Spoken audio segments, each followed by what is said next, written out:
Nagayain daw ni mama yung style ko, magbabangs daw din siya. Para nyolok. New look daw. Guntingin ko. Okay. Yun na. Ayusin mo ha. Ayusin ko to. Maglagpas kilay ha. Gaya-gaya. Okay. Huwag mong hilain ang buhok ko. Hindi ko hinihila. Ay, hindi yan pantay pag hinila mo. Alam ko. Tingnan mo nilagpas mo. Sabi ko sa kanya, huwag hilain eh. Hindi. Pa talaga eh. Okay lang yan. Akin na. Okay, yung mukha mo. Tingnan mo yan, anong ginawa mo? Pantay naman eh. Papantay. Wait lang eh. Ayusin ko. May hindi pantay-pantay. Oh. Bilisan mo ha, ginawa mo kung gago. Bilisan mo, susuntukin ko mukha mo.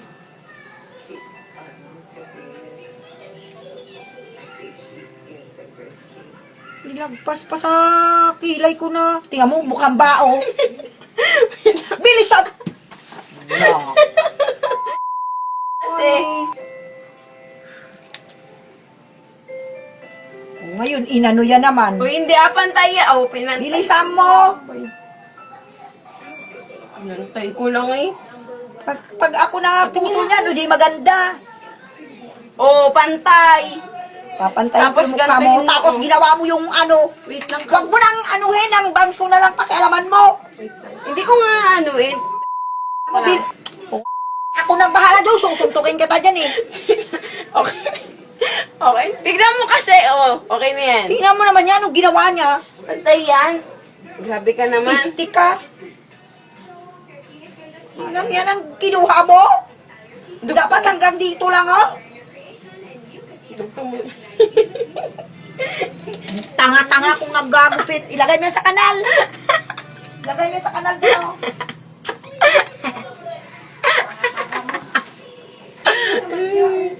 Ang ganda.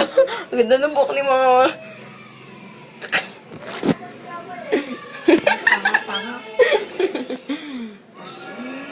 Ay, hindi ko siya kita eh. Madilim kasi. Maganda naman. Hindi, ganun ang pagsuklay ko. Ganon ko yun oh. Oh. Ganda naman yun. Ganda naman ah. Yung bangs ni, sino ba yun ang ginagaya ko? Nino. Ni Vilma Santos. Akala ko ni Sandara Park. Jalgayo, anyong.